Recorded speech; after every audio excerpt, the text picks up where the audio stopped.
اللہ الرحمن الرحیم الحمد للہ رب العالمین والعاقبۃ للمتقین وآلہ الطیبین الطاہرین المعصومین الذین اذہب اللہ عنہم الرجس وطہرہم تطہیرا اللہم صلی علی محمد وآل محمد وعجل فرجہم آل محمد فاسألوا اہل الذکر ان کنتم لا تعلمون وبہ نستعین۔ السلام علیکم ورحمۃ اللہ وبرکاتہ۔ سلام عرض کرنے کے بعد ناظرین کرام، آج ہم اپنے نئے درس اور نئے عنوان اور چند اہم نکات کے ساتھ قرآن کے 17ویں پارے کے ساتھ انشاءاللہ اور اس کے اجمالی خلاصے اور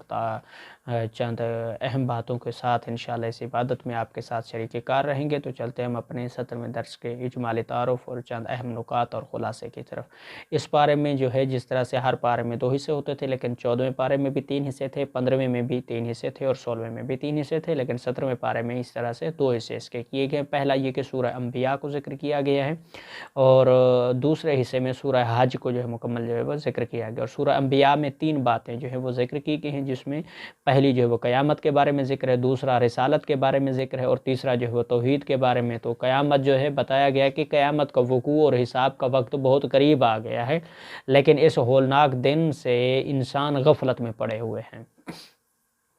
اور نیز قرب قیامت میں یاجوج اور ماجوج کو کھول دیا جائے گا اور وہ راہ بلندی سے اتر رہے ہوں گے۔ آیت نمبر 96 میں اس کو ذکر کیا گیا۔ نیز مشرکین اور ان کے اصنام قیامت کے دن دوزخ کا ایندھن بنیں گے، آیت نمبر 98 میں۔ اور دوسرے نمبر پر جس میں رسالت کا ذکر کیا گیا کہ رسالت کے ضمن میں 17 انبیاء کرام علیہ السلام کا ذکر کیا گیا ہے، جس میں حضرت موسیٰ علیہ السلام، حضرت ہارون، حضرت ابراہیم، حضرت لوط علیہ السلام اور حضرت اسحاق علیہ السلام، حضرت یعقوب علیہ السلام، حضرت نوح علیہ السلام، حضرت داؤد علیہ السلام، حضرت سلیمان علیہ السلام، حضرت ایوب علیہ السلام، حضرت اسماعیل علیہ السلام، حضرت ادریس اور حضرت ذوالکفل نبی علیہ السلام، حضرت یونس علیہ السلام، حضرت زکریا علیہ السلام، حضرت یحییٰ علیہ السلام، اور 17 نمبر پر جو ہے حضرت عیسیٰ علیہ السلام ہے۔ ان 17 میں سے کچھ انبیاء کرام علیہ السلام کے قصے قدر تفصیل سے بیان کیے گئے اور باقیوں کا اجمالی ذکر ہے، اور بعض کا جو ہے صرف جسٹ نام جو ہے ان کا لکھا گیا ہے۔ اور انبیاء سابقہ کے قصے بیان کرنے کے بعد بتایا گیا کہ محمد رسول اللہ صلی اللہ علیہ وآلہ وسلم دین اور دنیا میں سارے جہانوں کے لیے رحمت ہیں، اور آپ نے اللہ کا پیغام انسانوں تک پہنچا دیا، مگر جب ہر قسم کے دلائل پیش کرنے کے بعد بھی لوگ نہ سمجھے تو آپ نے اللہ سے دعا کی، اور اسی دعا پر سورہ ختم ہوئی کہ اے میرے پروردگار، حق کا فیصلہ کر، اور ہمارا پروردگار بڑی رحمت والا ہے، اور جو باتیں تم بناتے ہو ان کے مقابلے میں اس کی مدد جو ہے وہ درکار ہے،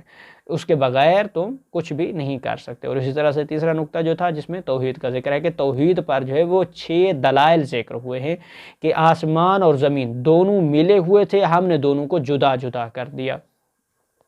اور ہم نے ہر جاندار چیز کو پانی سے بنایا، اور ہم نے زمین میں پہاڑ بنائے تاکہ لوگوں کے بوجھ سے زمین ہلنے نہ لگے، اور ہم نے زمین میں کوشادہ راستے بنائے تاکہ لوگ ان پر چلے، اور ہم نے آسمان کو محفوظ چھت بنایا، رات دن سورج اور چاند کا نظام بنایا، ہر ایک اپنے اپنے مدار میں انتہائی تیز رفتاری سے گھوم رہا ہے، اور نہ ان میں ٹکراؤ ہوتا ہے اور نہ ہی وہ خلط ملط ہوتے ہیں۔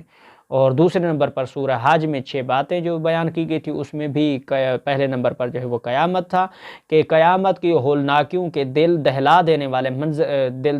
والی منظر کشی جو وہاں پر کی گئی ہے۔ اور دوسرے نمبر پر تخلیق انسان کے ساتھ مراحل بیان کیے گئے کہ انسان پہلے مٹی تھا، پھر مادہ منویہ بنا، پھر خون کا لوتھڑا بنا، پھر گوشت، پھر بچہ، پھر جوان، پھر بوڑھا۔ اور جو مذاہب کے لحاظ سے 6 گروہ تھے، ان کا بھی ذکر کیا گیا، جس میں مسلمان ہیں، یہودی ہیں، صابی یعنی ستارہ پرست ہیں، عیسائی، مجوسی ہیں، اور سورج، چاند اور آگ کا پجاری، اور مشرک اور بت پرست جو ہے، جن کا ذکر قرآن میں کیا گیا ہے۔ اور اس طرح سے حضرت ابراہیم علیہ السلام نے جبل ابی قیس پر کھڑے ہو کر حج کا اعلان کیا، اور یہ اعلان اللہ تعالیٰ نے اپنی قدرت سے زمین و آسمان میں رہنے والوں تک پہنچا دیا تھا۔ اور 5ویں نمبر پر مومنوں کی 4 علامات بیان کی گئی، جس میں پہلے نمبر پر اللہ کا خوف، دوسرے نمبر پر مصائب پر صبر کرنا، تیسرے نمبر پر نماز کی پابندی، اور چوتھے نمبر پر نیک مصارف میں خرچ کرنا، اور چھٹے نمبر پر دیگر احکامات جو ہے وہ بیان کیے گئے، مثلا مناسک حج کا ذکر کیا گیا، اقامت صلاۃ کا ذکر ہے، ادائیگی زکوٰۃ کا ذکر، اور جانور ان کی قربانی اور جہاد وغیرہ کے بارے میں وضاحت اور تفصیل جو ہے وہ